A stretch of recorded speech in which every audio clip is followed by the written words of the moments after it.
Welcome back to ABC News Live. First, the Trump administration's policy separating transgender service members from the military is under scrutiny in federal court. A Pentagon memo says service members with gender dysphoria are, quote, incompatible with military service, saying service by these individuals is not in the best interest of military services and is not clearly consistent with the interests of national security. Now a judge is ordering the Pentagon to answer a series of questions about the policy.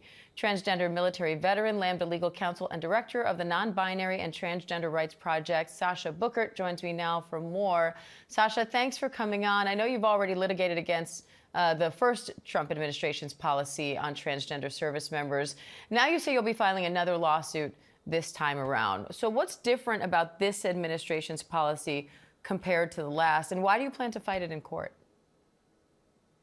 Much, Diane. I think that the biggest difference here is that, when we filed the last lawsuit, there were, probably about a year of experience, and now we have 10 years of experience of open trans service, and it's just absolutely dishonorable, that transgender troops are being treated in this way. These are folks, men and women, who have been up for hours already, lacing up their boots and serving our country, and they deserve to be treated with dignity and respect, and this is just completely inappropriate. We did file a challenge in the last go-round, and we also filed one in this go-round. We filed it about a month ago, and we've asked the court to step in and enjoin the ban while the litigation proceeds to protect trans folks.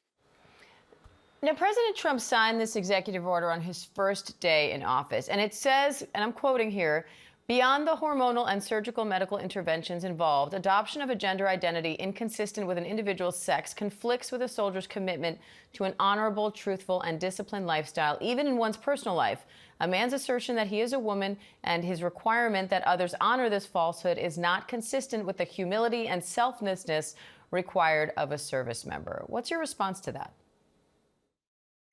It's first of all, it's dishonorable. It's language that is just dripping with animus. And this clearly isn't about, a meritocracy. This isn't a question of, are folks doing the job? Again, folks have been serving openly for 10 years. Many of our plaintiffs and many trans people that are serving openly now have been deployed to austere environments like Iraq and Afghanistan. We have, a combat pilot that is one of our plaintiffs. It's not, we have, senior enlisted folks. We have senior officers, that are, serving throughout the military, who are highly decorated and have received numerous medals and awards.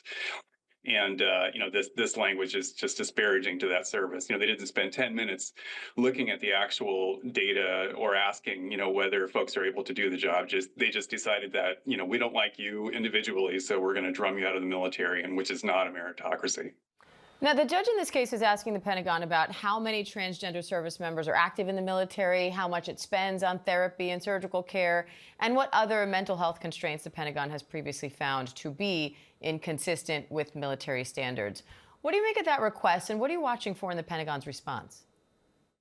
Yeah, I think that a couple of things are really important to point out here. One is that, there certainly is, harm to, the trans service members, and their families who are relying upon, their work and who have, been promised by the military that they would be able to serve and continue to serve, and have done so. And their lives are going to be they're seeking to irreparably upend those lives and to drum that out of the military, and that certainly is harmful. But I think there's also harm here that needs to be underscored, which is the harm to the military readiness and to the country at large. We're talking again about thousands of folks who are currently serving, and who the military has literally invested millions and millions of dollars in, that would just be drummed out simply because of who they are, and that would have to be replaced, which would harm military readiness. So I think that the judge, to answer your question in this case, is seeking information about the exaggerations and the generalizations that are being provided by the government.